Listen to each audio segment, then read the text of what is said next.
gonna do? Hey, here's our, meeting of, whatever the date is, February 21st, 6 o'clock. And we have a call to order. So, Logan, you want to start our call to order? Say your name. Actually, why don't we do the pledge first, and then we'll do the roll call and have him start that. But yes, Out of order. No, Okay. number 3 is roll call. It's all right. Oh, Logan, can you we'll lead call us to in the order. order? Yes. That's you, Logan? Megan. Okay. The pledge? Okay. I pledge allegiance to the flag of the United States of America and to the republic for which it stands, one nation, under God, indivisible, with liberty and justice for all. Now can we do roll call? Yes. Thank you. Logan Johnston. Beverly Fickus. Pam Beaver. Scott McVeigh. Terry Lincoln. Paul Kelly, General Manager. Shannon Perry, Administrative Assistant.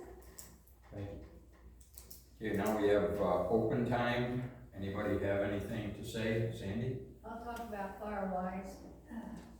And get up there. Sandy Winters, we're not gonna have a Firewise meeting Thursday. I guess it's gonna be HBCC. Paul's gonna be the speaker.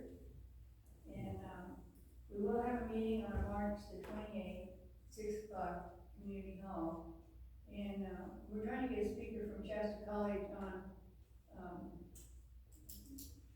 landscaping that is, fire resistant. So, it should be pretty interesting. Yeah. Thank you, yeah.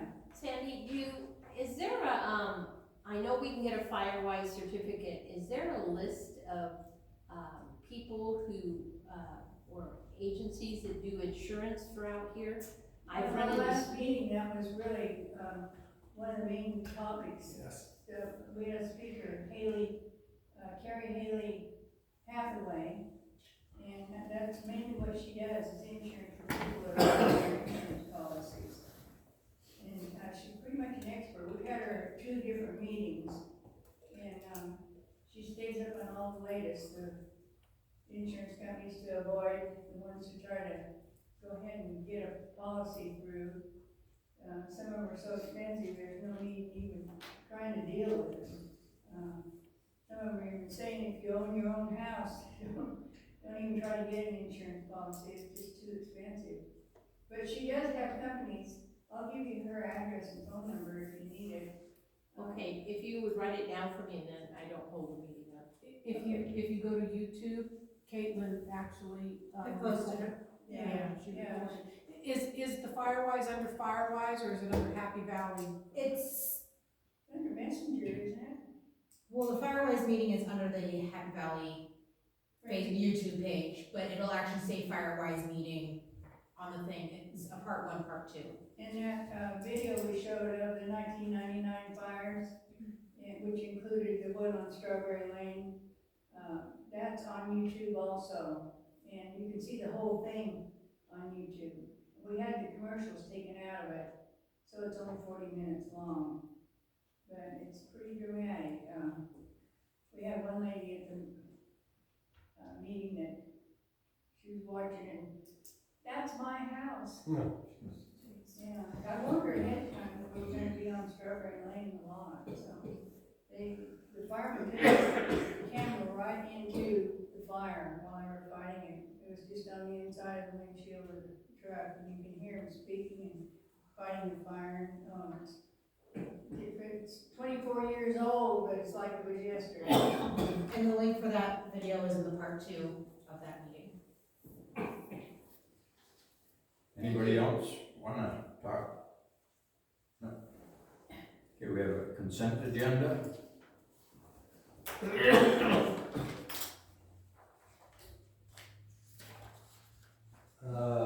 Through the chair, you have your minutes from the regular meeting, the finance committee meeting on the 10th, list of bills paid, some of your checks signers have had a couple of items, they wanted, in the packet, so we put those in there.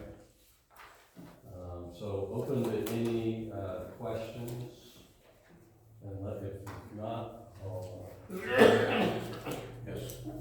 If you take a look at the Ferguson, the waterworks, and possibly Paul can talk a little bit more about this, but this was for the Lloyd Lane, fire hydrant, and the reason I just had this, there was like 4 or 5 other invoices along with it, but I just wanted everybody to see how much it costs to fix that fire hydrant. It's probably close to $10,000 for that fire hydrant. We just had another bill today for another $1,200, but I was hoping that Paul could possibly explain what was wrong with the dang thing, and how much is it gonna cost them to replace the one on Olinda if we have to get a whole new fire hydrant?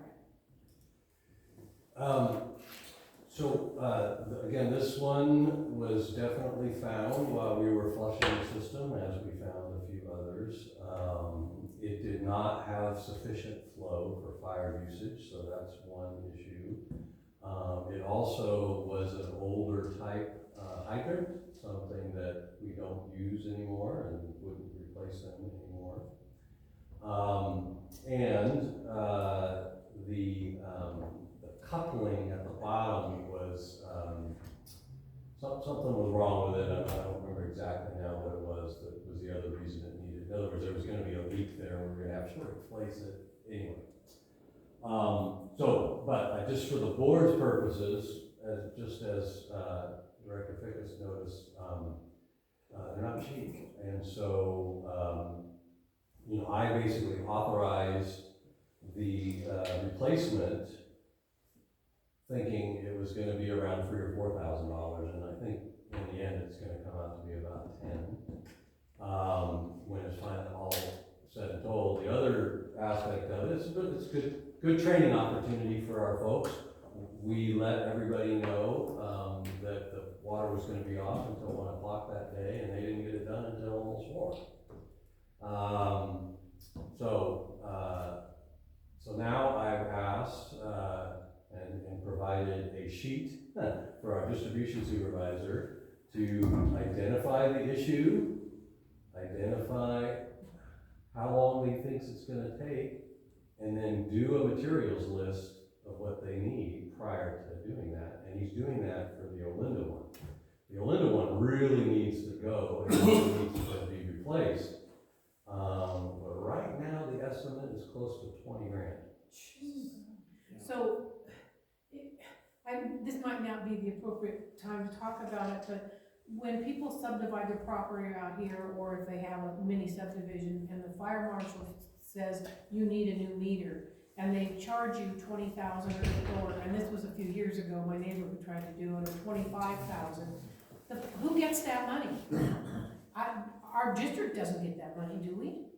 Now, new meter or New hydrant, sorry, new hydrant, if I said the wrong thing, yeah, new hydrant. So if they charge a customer $25,000 to put in a fire hydrant, who gets that money? And if we're responsible for maintaining it, shouldn't that money all come to us? Don't know, and yes.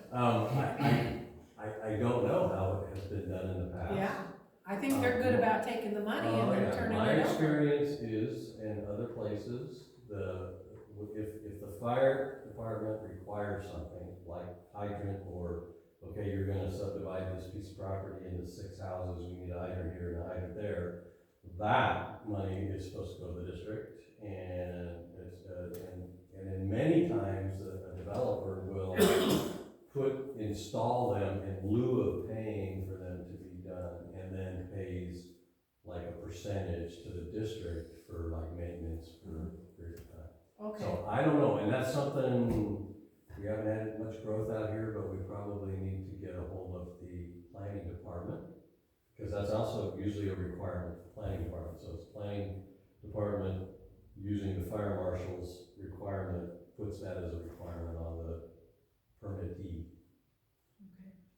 Don't these have valves? Normally they put a valve for the hydrant. So when somebody runs over it, you shut off the valve to the hydrant. These don't have, Most of all of our hydrants, I am flabbergasted to say, do not have, ever seen that? I know it. And so all hydrants in the last 15 years do have valves, but most don't. So one of the benefits of the Olinda, and I think it's Hotkey is the little lane. Okay. Okay. That is there is, you know, we don't have sufficient valves if there's a break on Olinda to shut off, you know, not everybody has to get shut off to fix it on Olinda, so that would be one other benefit of replacing that one, but I might have to schedule it in April just for cash flow reasons, so. I don't know, Pam, did you put this one in there? Do you recall what this, the FNBO for $1,500? Is that our computer stuff? I don't. I had a question, it says tools, I wondered what kind of tools for 1400. Yes, so I think as I had reported, I don't necessarily have the exact list. So this is actually the district's credit card, and unfortunately, we could have actually put the list.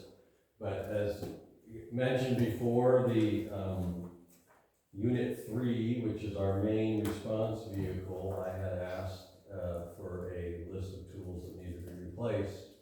And again, I was quite surprised to see that every tool, everything on the truck was asked to be replaced because the district didn't have a policy of replacing them as they went. So in this case, most of these are pipe wrenches and other kind of wrenches that are put onto that vehicle. I think what I recall now seeing was something that had like 3 sets of it. So one of the questions I had, and I should have asked you separately, was an inventory list. Are we maintaining an inventory list for the, okay. Do they inventory it regular though? I can't, you know, I've never seen a pipe wrench wear out. Right. You know, they're lost or. I can't find any documentation that any tools on that vehicle have been replaced in the last 5 years. And so they now have an inventory list, and they're now under the, you know, when a shovel breaks, put in a request, I'll authorize you to go replace the shovel. But all of the pipe wrenches had no grooves on them left anymore. That's more than 5 years. Harbor Freight pipe wrench then. So yeah, I know it's shocking. That is like, Yeah, real shocking. but again, once we've spent, I would say the retooling of the vehicle, and we had it in our budget for around $6,000 or $7,000, and that's going to be in total about what it's going to cost to completely retool it. And obviously, tool replacement in the future, you know, maybe it's a couple $1,000 or less, really. But none of the generators worked anymore, those temporary generators, and it was a little challenging to get California compliant ones, but we replaced them as well. Good luck for generators. Plug it in. Yeah, exactly. I do want to mention, yes. If we could, if you want to continue on with that line, that's fine. I'd like to go back to fire hydrants. Yeah. Maybe it's appropriate. Go ahead. Approximately how many more hydrants are we gonna need replaced? We need to put a line item into next year's budget. Yeah, we have 2 for sure. Okay. What 2? Olinda and. Olinda, and there was a third one that they found. I think it's down off of Coyote. So yeah, they are definitely more expensive. And so we actually, I think, again, that's part of the reason why you need a capital improvement plan that kind of spans sort of a maintenance plan too, that we start putting a few $1,000s a year into hydrant maintenance and replacement. Any questions? No, profit and loss look good. You know, yeah, just before we jump on that one, I've gotta mention a couple of items on the transaction detail. On the second page, or actually page 3 of that detail, it's check number 31689, and it was run on 2/7. It's to the water boards, and it's for $7,879. Yeah. Last year, that bill was almost $18,000, and I've sent, the board had noticed it, and sent multiple communications. Some might say they were like, the communications, like, hey, how come we're not getting the disadvantaged community rate? And so that is the disadvantaged community rate. Well, thank you, John. Holy moly. Yeah, I think we saved almost $10,000. Yeah. Pretty happy about that, as you can imagine. There's quite a few of the larger expense items on there are grant related, so they'll get reimbursed. And then, yes, the P&L looks great, just based on that month, but I do wanna just point out to you, because my bookkeeper wanted me to point it out, there's a little line in there that has a negative 24,070. It's called reconciliation discrepancies. We are really trying to close out the auditor's work on FY22. And the auditor found where the transition from the old system to QuickBooks, that was done July 1, basically, of 2022. And at the time, the district didn't have a bookkeeper, and I believe they brought in,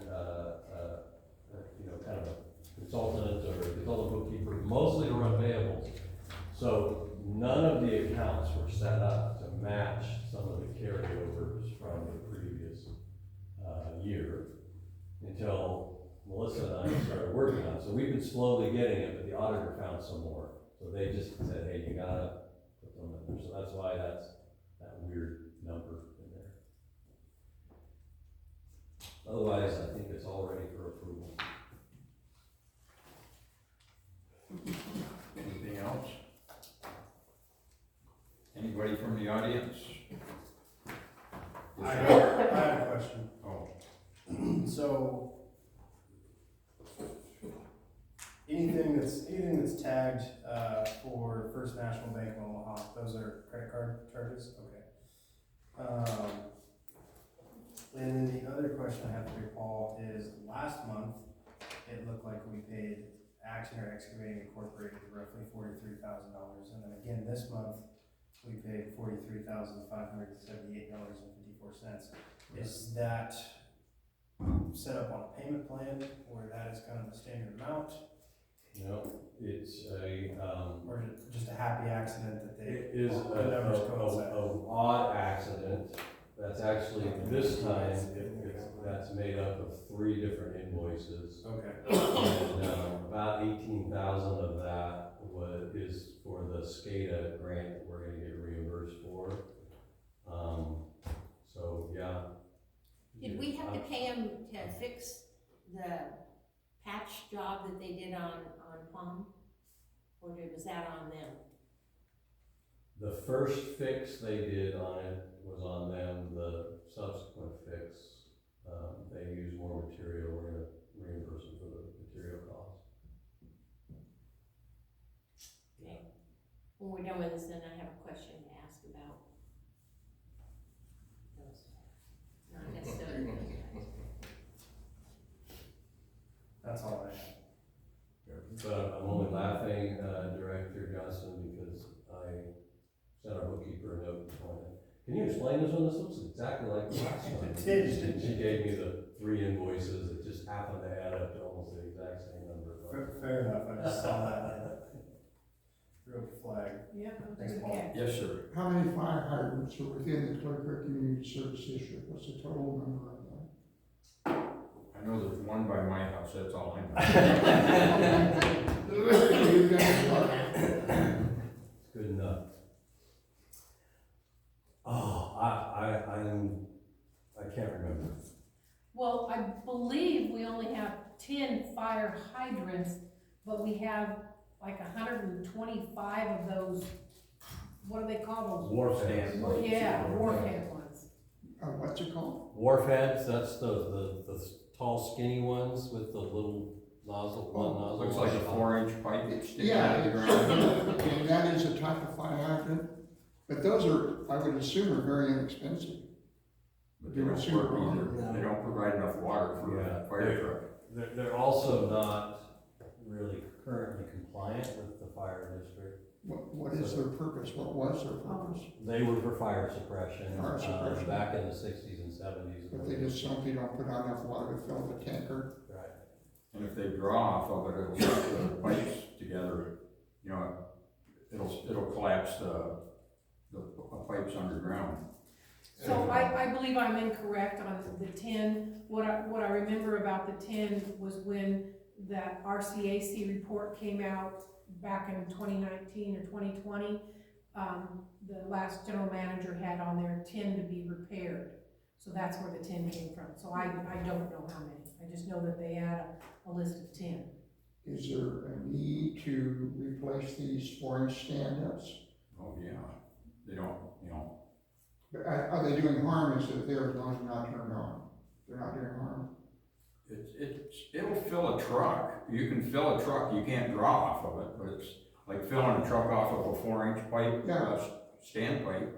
I don't even know why we even had them. Why did we put them in, you know? They were compliant with fire standards in the sixties and seventies. Yeah, how old is the system? That's when they were put in, Oh. so, yeah. They do leak a lot.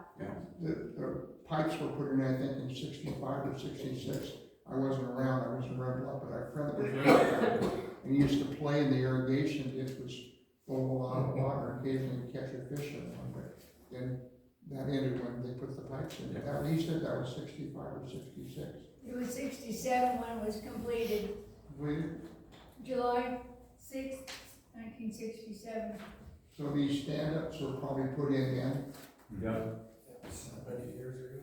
So, first, two things, through the chair. First, if we could have the gentleman state his name for the record, so our secretary can write it down as a Sure. speaker. Robert, middle initial is O, last name is Wharton, H-A-R-T-O-N. I used to say in the yellow page, but that was a lie. And, through the board, this is why I put in for a request for, funding from, the federal EPA. They had a wildfire resiliency grant, and, the primary purpose of the grant was to do an assessment of all of the hydrants within the district and to, help us find funding for their replacement. Because I think what we will find if we ever get an assessment like that is we probably will, first of all, we remove all of the ones that we have, but we would need to replace maybe every 1,000 feet or whatever with a standard hydrant Ooh. or something. Yes. Yeah. So thank you. We need a motion. Any motion? I make a motion that we accept the, minutes and the paid bills, as in the report. I'll second the consent agenda. All in favor? Aye. Well, thank you very much. So, Did you say a motion carried? Oh, motion carried. it sounded like it. Yeah. It's unanimous. Agreed, so. So Paul, under old business, can I, just ask a quick question Yes. about, so Axter has been doing our patch jobs. I believe that, and I might be really wrong, so tell me if I am, according to the policy that we had, that we're supposed to be getting bids from people, not just calling up Axter and saying, heck, here, come charge us whatever you may wish. Right. Because I think that they're really taking us to the cleaners. Yeah. So, if it was, so it's a maintenance project, and from what I can see, probably 4 or 5 years ago, there was a kind of standardized maintenance agreement for them to be on call for us. It's something, it's like number 385 on my list, but it's getting there, that I do think we should put it out for bid for this kind of, in other words, put out for proposals, that maybe somebody else could be our on-call for these kind of little projects, right? So that's what I would think we would want to do. If we had, obviously, project, then we would put that out to bid. But for the maintenance side, most districts have an on-call period. For that reason, it could be an emergency repair. Right.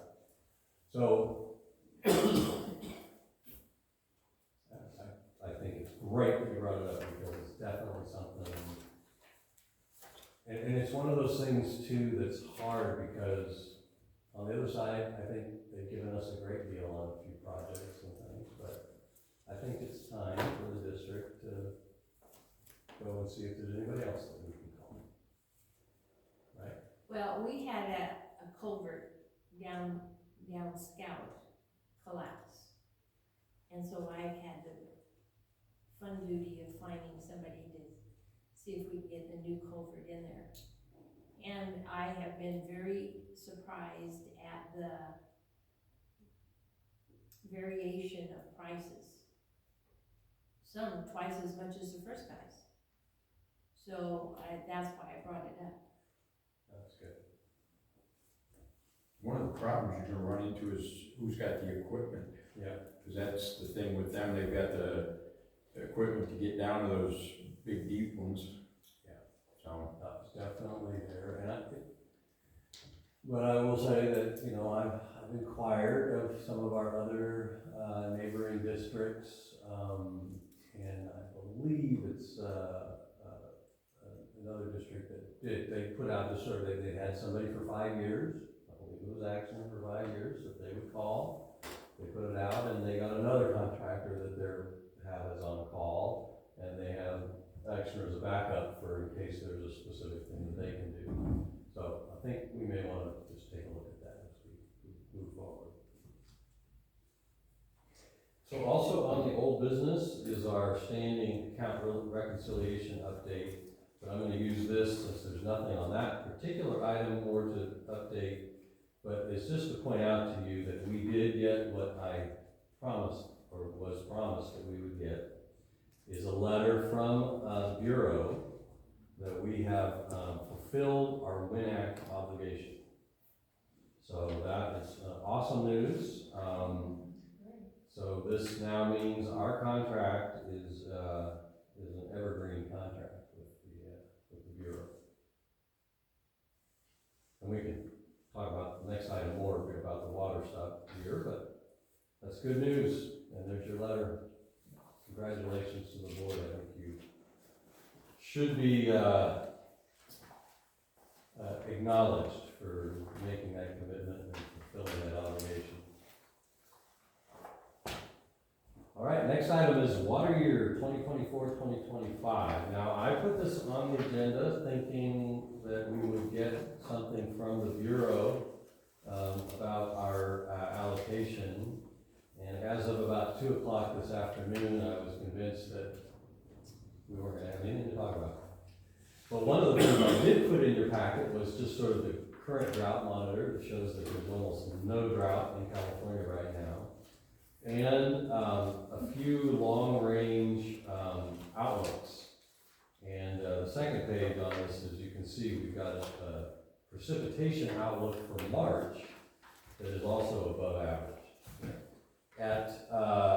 I sent the Bureau an email this morning saying, hey, you know, we haven't heard anything from you. The one thing I got back from Jake Barron's was, oh yeah, we may not know until the end of the week, what your allocation is, but here's, by the way, your preliminary rate sheet. So I thought I would just mention a couple of items. So then I got, related to that, so then I got a note saying, oh, they're announcing. And sure enough, I printed out for you, and there's some on the back.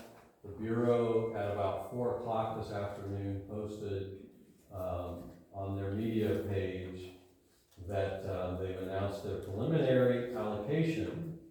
And for north of the Delta contractors, us, the Sacramento River, us, irrigation water service and repayment contractors north of the Delta are allocated 75% of their contract total.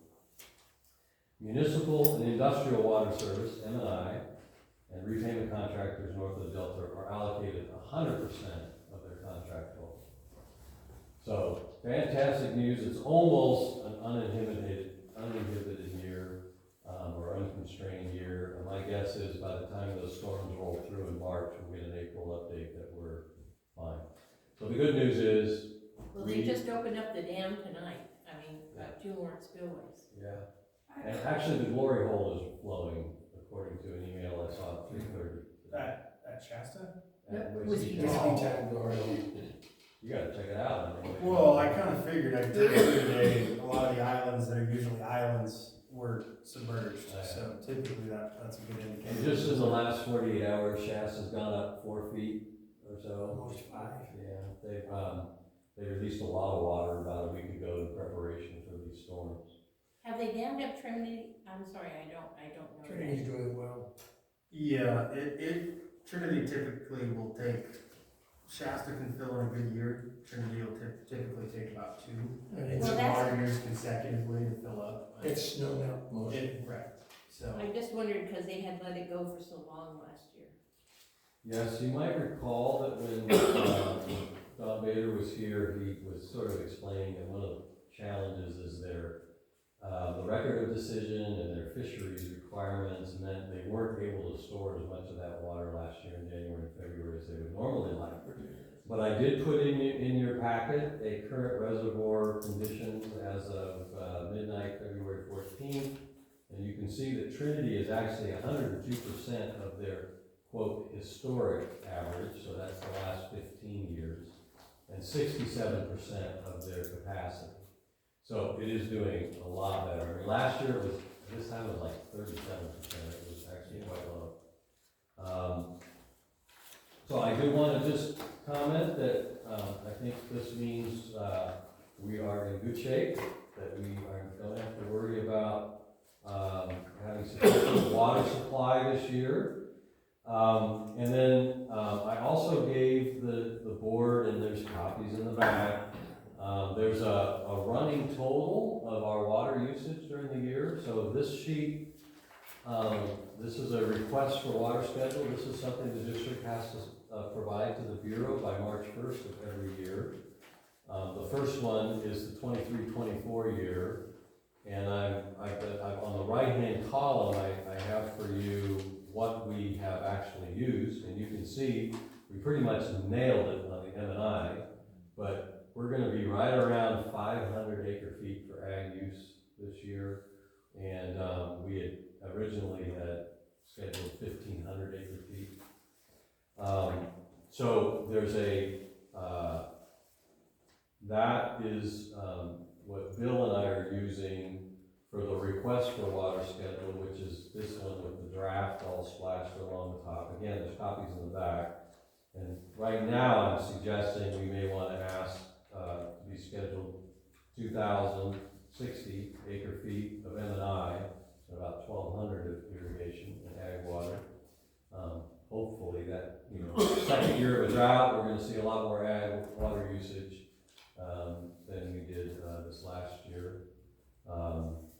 Sandy will be able to buy some cows this year at a reasonable price. Yeah. And then I would just, also, I gave you this has preliminary along the front, and this is our new rate sheet. I had mentioned to you at last month's meeting that the Bureau was going to, no longer have a specific line for the Trinity Public Utilities. I think they figured out that at 15 cents a, acre foot, it was too many pennies trying to keep track of it, it was so small. So I believe that's gonna be actually part of your, cost of service rate. Now, that's not right. We're supposed to get that in perpetuity and not have to pay for it. The customer. Yes. So while we're talking about, if I could ask just for everybody's understanding, now that we've paid off WINAC for certain things that we were not gonna have to be involved in, cost-wise, you could clarify what those are again. Well, for many years, and even in your rate update of 2021, that middle section, the irrigation full cost rate Right. and the M&I full cost rate was something that was identified as you could have that added on, and it's now forever to be NA, or, and it's, so, good point. Right, we can no longer be charged that. And, also, I didn't give it to you, but as per, just looking at a quick compare, again, we just got this at 2 o'clock today. It looks like, actually, the 24 rates are slightly less than the 23 rates. The cost of service for irrigation water last year, or currently, is $39.73. And you add that to your restoration fund, and so we're at $51.75 currently. And that's how we get to our 51 cents per unit. But if you quickly add up this chart, it's $43.95. So it's gonna be about $8 less. Now again, we'll see. I'm supposed to get all this stuff in the mail here in the next 4 days, so we'll get that confirmed. And also, M&I water, currently, we're paying $57.18 per acre foot, and under this chart, it's gonna be $52.87. The other thing that is unique about their announcement, again, we'll get it confirmed when they send us a specific for us letter, but in the past number of years, they've been 50% of your historic M&I, or 75% of your historic M&I, or even 100% of your historic M&I, and in this time, that they said 100% of contract. I was wondering about that, because there's a huge difference, thousands of acre feet. So if it's 100% of your historic M&I, that's 2,265 acre feet for M&I usage. If it's 100% of contract, then it's 15,300. Yes. If it's 100% of historic M&I and 75% of irrigation, that still gives us way more than we can use. That would be 2,265 acre feet plus 9,776 acre feet for a total of 12,041 acre feet. Right. Because remember, you might recall last time it was a little confusing and the Bureau clarified it for us. You take your historic M&I percentage and you subtract that from your contract, and then you take your 75% of your remainder of that. Right. So in this case, it's 75% of 13,035. Yeah. So, because when there is a potential drought and they do a percentage of your historic average, I'm sorry, my voice is shot. It's a rolling average. So it would behoove us to, as much as possible, boost those rolling average M&I numbers. Because when we have a reduction, we push the M&I, I mean, not cheating, but like when we purchase Macama water, that goes into M&I. So we've got to be logging all of this water carefully. Correct. So that's my report. I suggest, you know, in years past, when we're in a constrained year, we've had to rally and have a special meeting at the end of February or the first week of March to maybe purchase water or do some other things related to that, but I don't believe we need to. Once we get the final numbers confirmed, whether or not this is real, we will have on our March agenda the rates. I can tell you by plugging just these raw numbers in, no other changes, you know, it might have a penny for HCF impact. And again, we need to get updated chlorine costs and a bunch of other costs and maintenance costs and stuff. So that'll still get done, yeah. Further clarification, since on here it said contract. Can you help us understand, is there, under this 15,300 acre feet, is there a set amount that's contract, M&I, and a set amount that's ag, that added together make up that 15.3? Based on my review of our contract between 4:30 and 5:30, I cannot find that. So that's my caveat. I don't believe so, but I had the same question. I ran back and looking at our dusty old, contract information. From what I can gather, it's 15,300. It's used for irrigation, and you have to report what you use in irrigation, and you can be used for domestic or M&I, and you report that. They use that reporting for when there's a constrained year, and then they can do the historic M&I. They can even do a percentage of your historic ag if you know, that they could average the 3 years. But my initial reading is here, we have 100% of 15,300. 75%. 100% of, was that M&I, was that 100%? It says 100% of contract. So, again, I gotta get clarified on it. I understand that.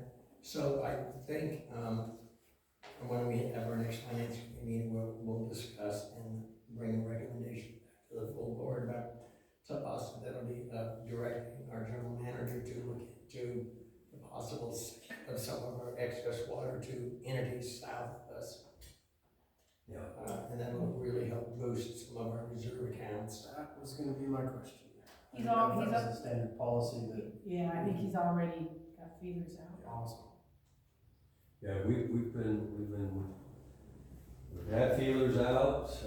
Actually at our Mid-Pacific Water User Conference, I had a conversation with Orland Ortois, which this district has sold water to, and confirmed that they did annex in like 35,000 acres. And so they could need water. I think our biggest challenge is, actually, if the current allocation stands, and I get it confirmed, what I suspect, which is we got 15,300 available, we may have a good chance of selling some water, because the 75% will impact it more than Ortois, because they have no M&I. So let's say they have 100,000 acre foot, they're gonna get 75,000, and they have an extra 30,000 acres they need. So getting 10,000 acre feet from us could be quite useful to them. Same thing with Columbus County, Calusa, and a few other places. If they go to the unrestrained, or in other words, if they go to 100% of everything, they may have sufficient water, they may not need to be in the market. So. But as sites, reservoirs develop, they'll be using it for storage. Yeah, the downside is there's no sites today. We could sell 10,000 acre feet to a sites reservoir user like that, even unconstrained, because they would just take it and store it for a future drought. Really? Yeah, but Yes. there's no reservoir right now. I was. Oh, I'm the familiar future, with sites, but I wasn't sure it's that in was, there. that's pretty amazing. That video was quite interesting. So there's a YouTube video on the site's, dam reservoir that they're gonna put in. And, but, oh my gosh, they're putting a bridge across the whole thing. Yeah. Here's an off-the-cuff question along that. Is there any possibility that we could store water in sites? So that we could draw the water out of Whiskeytown instead of having it bypass us? Because, yeah, clearly, because it's all going south. I'm gonna use a previous answer. Yes and no. I understand. Yes, but I believe the district may have lost its opportunity to be a partner in the Sykes Reservoir. Okay. And I'm not really sure why they didn't do that, but it would have been a real useful partnership. Yes.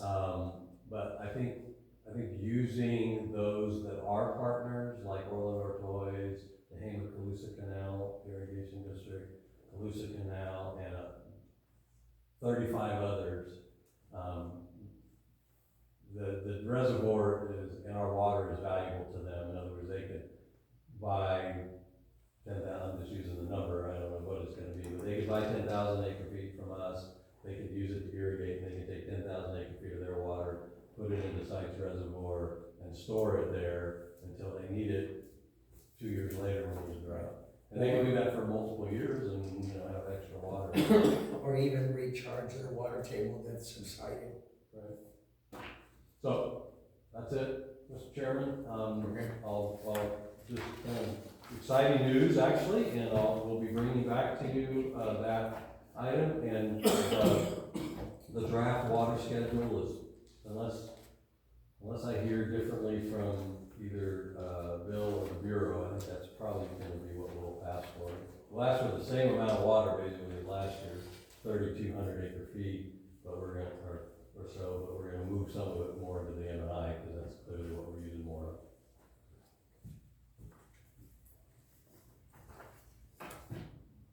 So, no drought, use as much as you can afford. Yes, Sandy? Very exciting news to hear that the Wind Act is finally pushed to the back. I can think of about 50 people who would love to hear that tonight. So that's great, that's really good news. That was imposed on us. We never should have had to take part in that at the beginning. I think if we had better management, we wouldn't have been in on it. Well, Sammy, we will still end up paying on our bills, for the Win Act. It'd still be part of on our bills, because we're gonna pay ourselves back. Right, we have to reimburse the general fund. Yes. Yeah, unfortunately. So that money is still That's kind been on of, our backs for a long time. I'm glad to hear that it's finally coming to an end. Yes. Let's put it this way, it's been, half the burden has been taken care of. Well, I can remember board members that were involved in this that had very unfavorable comments to make.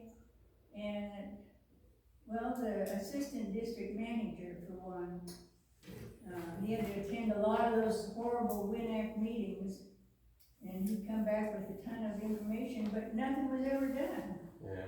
It just went on and on and on. One of the board members was really upset because a year ago last December, we hadn't even made a payment of $188,000 or whatever it was. That's Couldn't right. come up with the money. That's what we did. We took care of the payments. Well, congratulations. Thank you. All right, to the chair, just, the next item, is really just a report to the board. You might recall last month, we had a number of items on our retiree medical. And, so I just wanted to have on here because both resolutions were signed and submitted the next day to CalPERS. That triggered an immediate, rolling out of the system. The amended MOU has been signed and posted on our website, and a new copy has been supplied to all of our employees. You recall that you authorized me to use accounts potentially. even use our line of credit to fund the OPEB returned money to the employees. I've got quite a recitation here that we were able to fund that out of operating costs, so right now we haven't done that. We're putting together our request to get reimbursed from the trust fund on that. And probably the best $75 a month we're gonna spend is this Mid-America Trust Company. They've been great. We sent registered mail to all of our retirees. We got all of them to return their health reimbursement account information. Mid-America Trust set it all up. They trained us and walked us through the process of making sure everything was taken care of on their end. And so we've done everything for them, and March 1st will be the first time we see it happen, and we think it's all gonna be worth its while. So, very excited. Assuming the employees are very happy to not have that 150 per pay period removed from their checks. I don't know, what do you think? I would say yes. I would say the morale and the team is happy. The morale is up, and I think it's very good. So yeah, so it's, but I wanted to report to you mostly because so the community knew, yes, it cost us some money. We obviously had some money in the OPEB kind of reserve account. We have some money in the trust fund, but we can't get that until more like June. So I thought we might have to use a little bit of our line of credit or maybe another savings account, but really, to be honest with you, we got our payment from the county for our property taxes, $226,000. So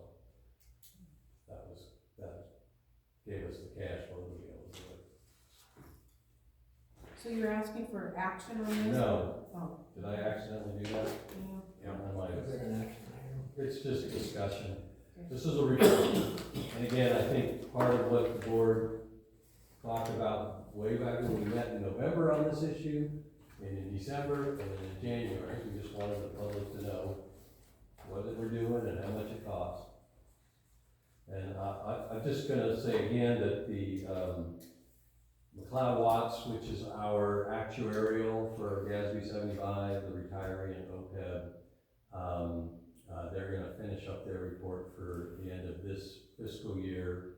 And she just wanted to remind me that this action, though it costs the board and district some money on the short term, is gonna save us hundreds of thousands of dollars in the coming years.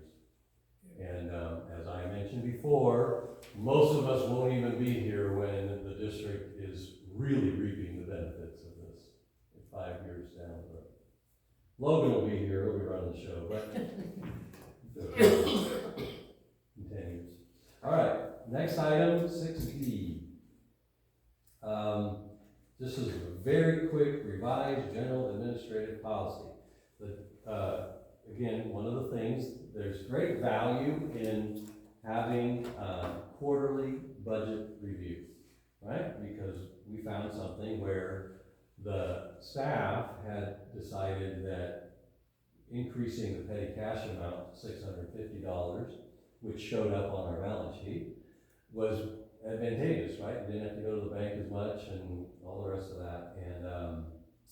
And Director Fickus reminded us that, hey, we just adopted our general administrative policy at $350, we better fix that.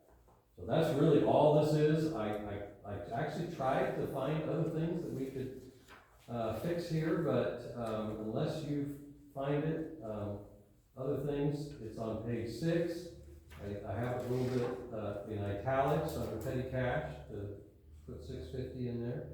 But otherwise, this needs a motion and an approval. Anybody want to give me an emotion? Emotion? Emotion. I make a motion to approve the revised general administrative policy. I second. favor? Motion carried.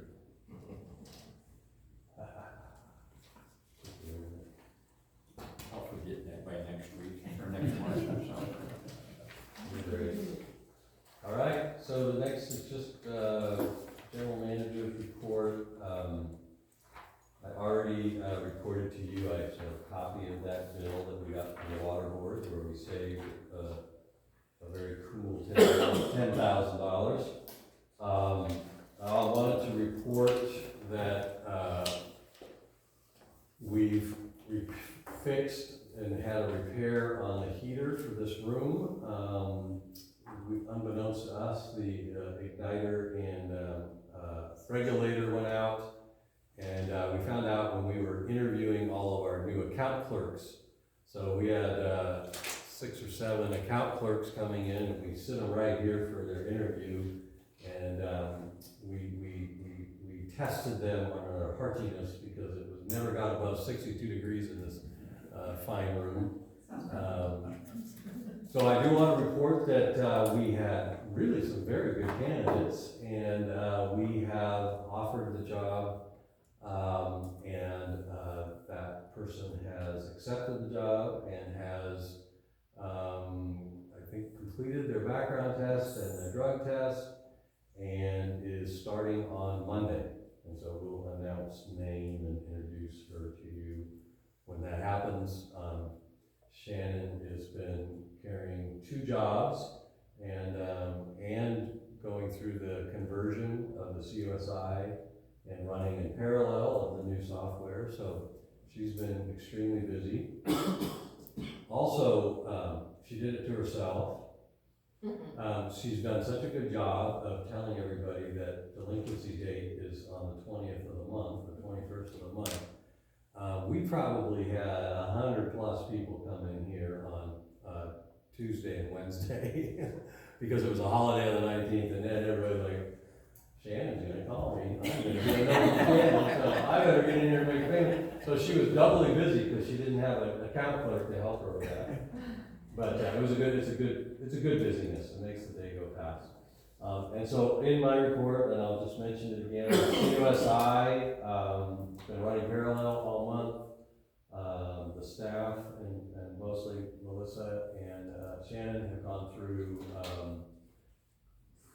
10 hours of training, I would say, and it's all been recorded, so we're going to be able to have our new person sit down and watch that before they get started. And all the bills that are going to be mailed out next week will be from the CUSI system. All payments and everything will be CUSI system from March 1st on. Does that mean for us as signers, do we need to learn something? No. Okay. Don't believe so. You stumped me there. I'm trying to think. I don't think so. I don't believe so. Okay. No, it's really the biggest thing is going to be we now can do e-bills. Your Visa charge is going to be 2.5 instead of 3%. The online portal means all of you can go into your account and check on all kinds of things, your history and everything else. As mentioned before, I put a stop to ACH payments because we were doing all the work for them. Now you can go into your account, put in your ACH information, or call and have it put in, and Shannon on the 5th of the month can push a button and the system will go do the ACH on that. Now that there's 2 accounts per meter, there's What's ACH? It's automatic.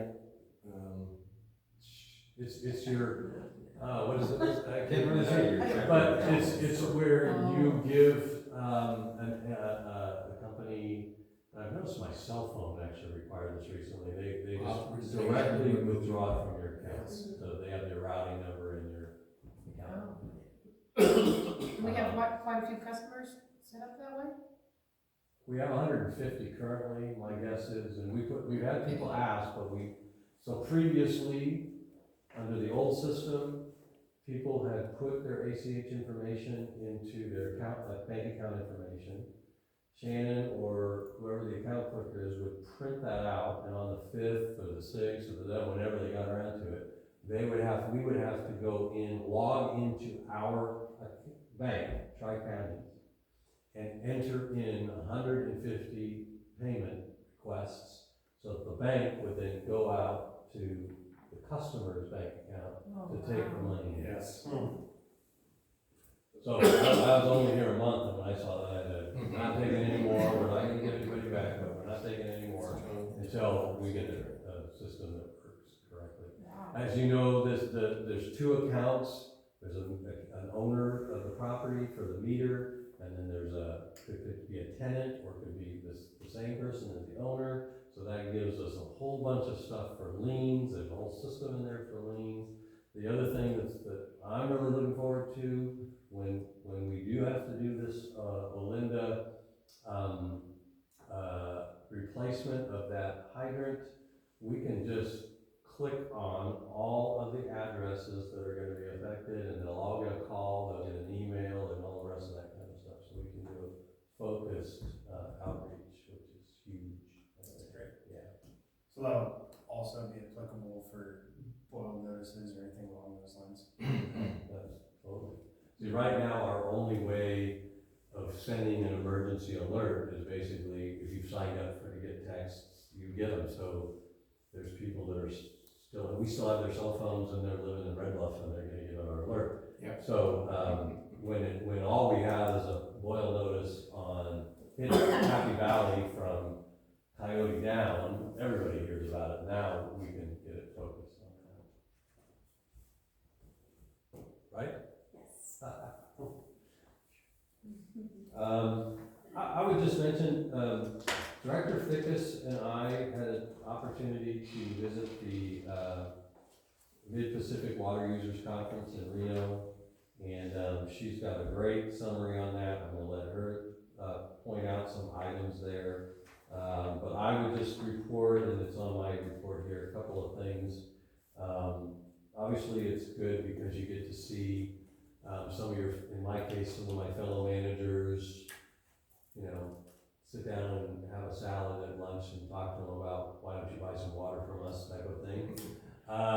And then there were some, obviously the Bureau has a panel with all of the water managers from the different regions. That's always useful to just hear what's going on. They have a whole water year report thing on Friday.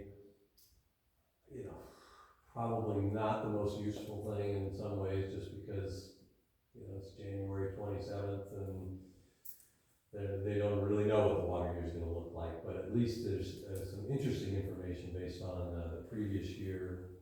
I was kind of excited about a technical assistance workshop, thinking, and it even said how to get funding for project. Oh, this is great. It's going to be, how do I apply for funding for project? And it was all a bunch of districts, and they're not a bunch, there was only about 10 people there, who have canals, and it was all about canal maintenance and weed abatement in canals. So when the water slows down, they get all these weeds, and they lose water, and blah, blah, blah. So, and then, what kind of like herbicides and pesticides, whatever they put on it. It was, I only lasted about a half hour, and I said, well, they're not going to show me how to get any money for my district, so I'm going to get out of here for that one. One of the very interesting presentations doesn't really apply to us, but is an example of why I think our staff and directors should consider going to this. They had a report on the Klamath Dam removal, and they actually had the president of the association there doing it.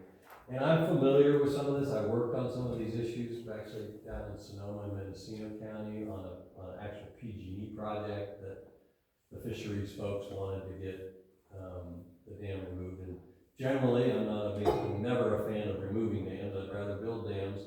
But I think what was interesting was there's no water supply on related to any of the dams. It's all power. They were all constructed for power purposes.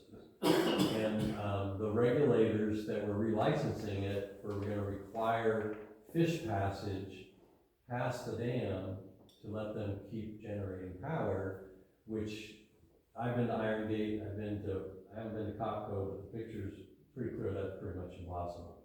So basically what Pacific Power, which is the power company up in north, not PG&E, they basically sold them all in fee title to the Klamath Restoration Corporation, basically, it's a nonprofit corporation. They sold them by writing about $500 million check to this corporation to take them off their hands, and then they're using that money to remove the dams.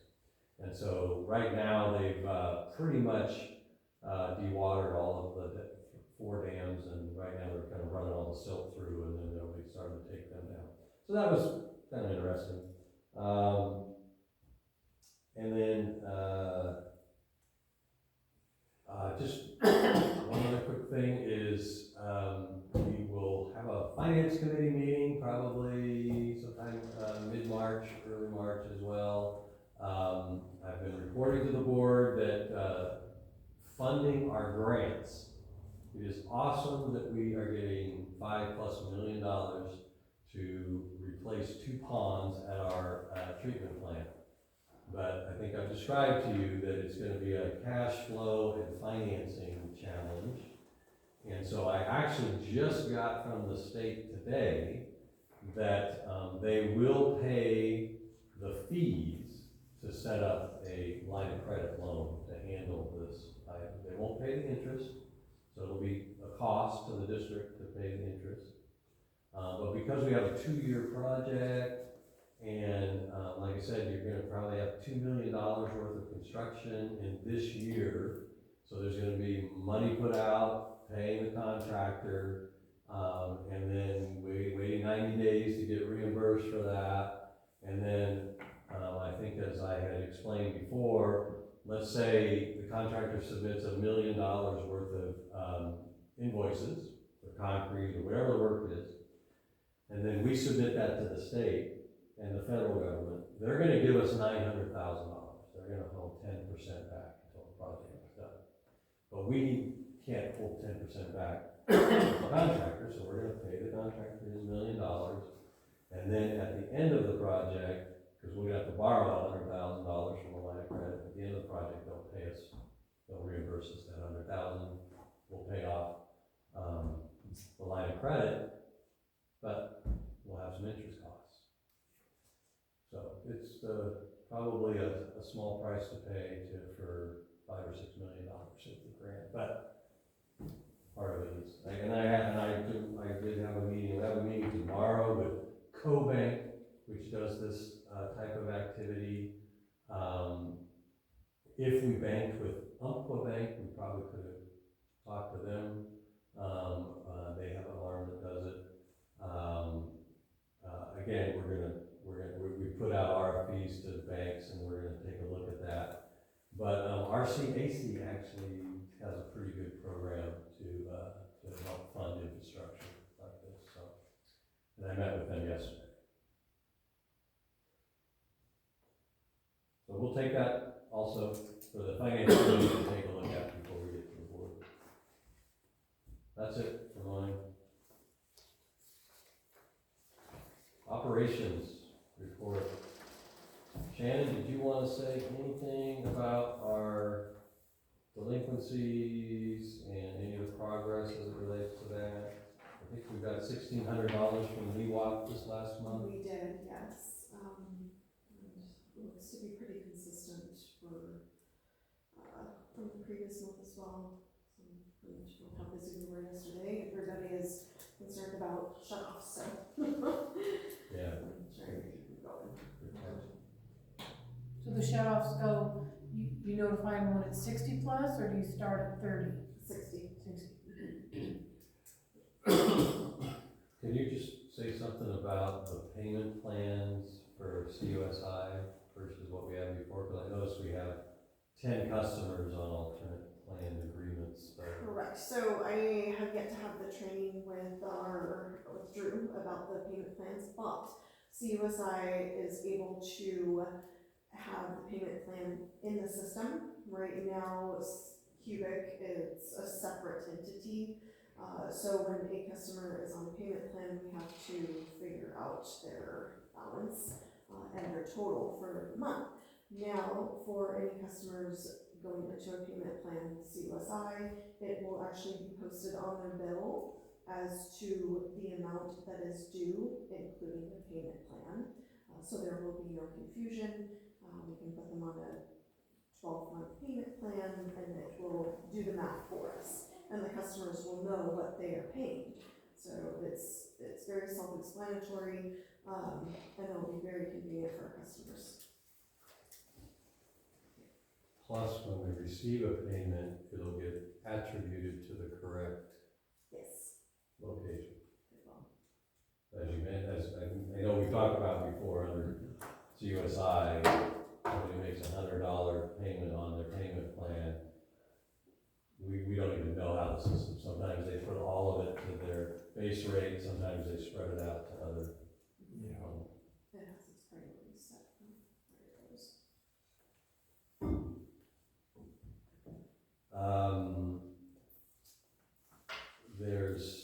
We did have one, leak last week on, Lassen Avenue. Unfortunately didn't find out about until about 4 o'clock in the afternoon, so the crews were out till midnight or so, finishing that one up. The other thing I would just mention up at the treatment plant, the new computer is just about ready to be swapped out, and it's been running parallel to make sure that all the issues are taken care of.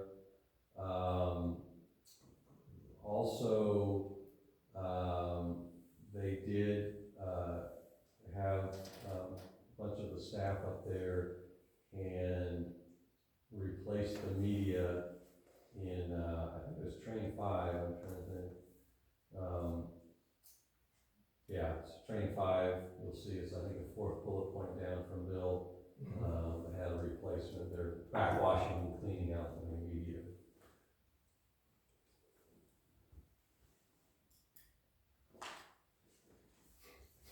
If there isn't any other questions on that, I would just mention on our standing committees, there's an agricultural committee meeting on March 6th at 6 p.m. right here, be here or be square. We'll also have that posted on our website, and we'll try to get it on our scrolling little marquee out at the school. And in the newsletter. And in the newsletter, top of the poll. And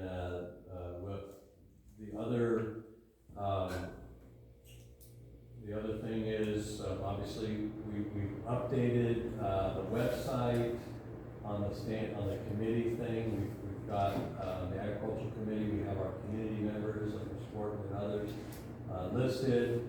We also noted on there, if anybody's interested in the finance committee or the planning and steering, get your application in. We'll still take applications and appoint you to it. That'll be my message to HBCC tomorrow night as well. We will most likely have a finance committee meeting. I'll need to get some emails with the finance committee sometime in March before our next board meeting, probably the second Wednesday in March, to go over rates and all the rest of that kind of stuff.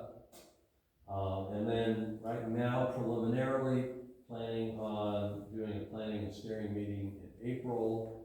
I actually got a list of stuff from Bill at the treatment plant that has some capital things on it, so I think can start talking about how to put together a CIP on that.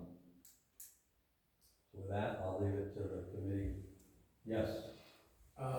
Can we also schedule a finance committee meeting about mid-April, prior to the April board meeting, to do our 9-month budget review?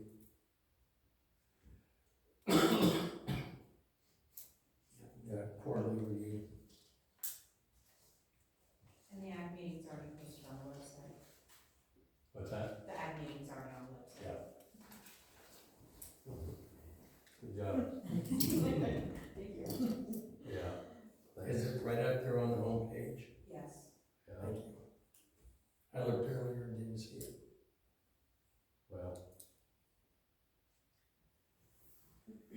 we are making it so exciting you have to refresh it every once in a while.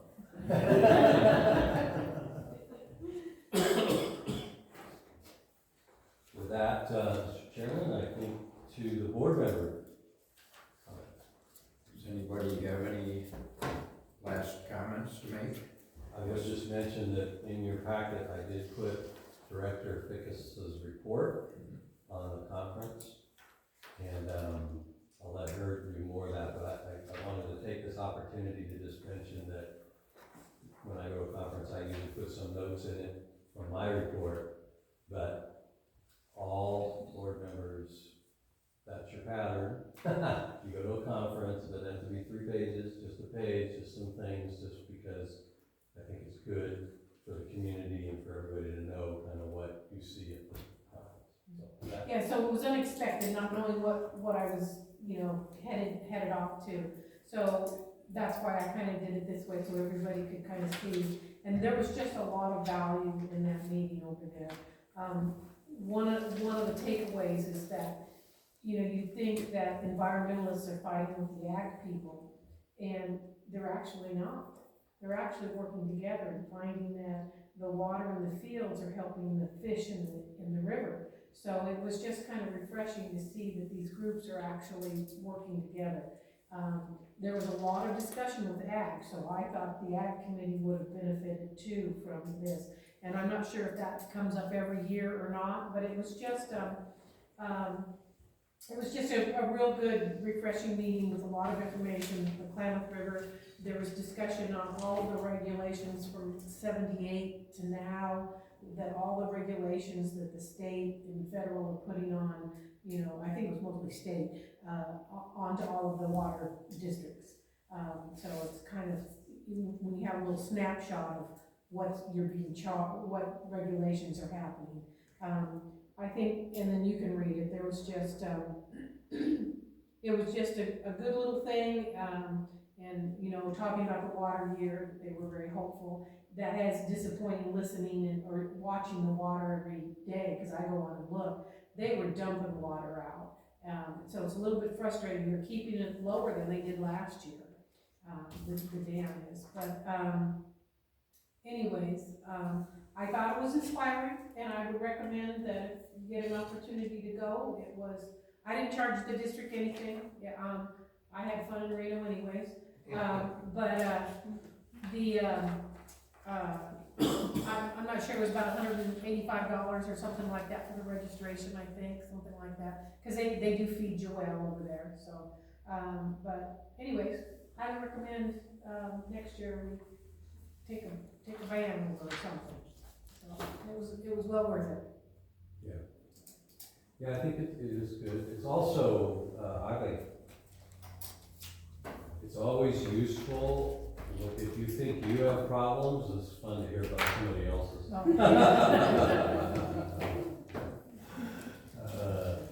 But, it's the Mid-Pacific Bureau Water Users Conference. So it's really Klamath to Santa Barbara, and it takes in the Reno area, so it takes in the La Hontan watershed, and obviously all of us in California, which have 3 different districts. That was interesting. Nevada's dumping water into the desert. Yep. I can't remember why were they doing that? They were. Well, to avoid flooding, remember Yeah. that development in that lake they had there. Yeah. No, it was interesting. And of course, most of us were sitting around going, yeah, in California, they'd take it. The flood would have happened and they would be back into a drought before they gave you a permit to get the water out of the way. That's all I have. Logan, do you have anything?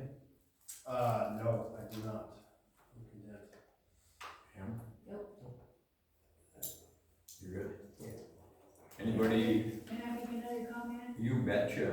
Regarding the fire hydrants, we had Matt Busher, our new fire chief, speak at our meeting on the 25th. And one of the members of the audience asked about the fire hydrants, who's supposed to maintain them, the fire department or the water district. And he went into a pretty good report on the fire hydrants. And he did say the water district was responsible for doing the maintenance. But if you listen to the video that Caitlin did, you'll hear that report that he made. We're really pleased with the new fire chief too. He seems like he's really trying hard. Yeah, I've talked to him a few times on the phone, he seems like he's a good guy. He even let us, as a Firewise group, attend one of the board meetings. We got to ask a lot of questions then, Fantastic. yeah. And he's working on some grants, Yeah. some pretty big grants. I don't know if any of them were the fire hydrants or not, but possibility. Yep. So far, Firewise hasn't gotten any grants. Oh, I thought you did get one. $1,000 from the Fire Safe Council, but they keep the money. Even if we do get awarded a grant, they keep the money and then dole it out. Yeah. You know, one of those situations. That'll probably be like our ARPA funds. You know, actually, we put in a request to be reimbursed for our purchase of meter registers and transponders, and the county already reimbursed us for that, so. Just that first one. That first one? Yeah. Every bit counts. Exactly, I was thinking, because Melissa had asked, I said, hey, you gotta turn it, I think it was for $12,000 or whatever, which is a pretty good chunk of money, but not the $260,000 that they owed. Yeah, we'll put it in, we'll see how long they take us, I mean, they're gonna take 6 months, so we might as well put it in that 6 days later. Wow. Gee. Somebody messed up down there. Anybody else have anything to say? Then I make a motion, we adjourn. need a motion to adjourn? There you We're go, done. your turn. At Maybe my phone. 7:22.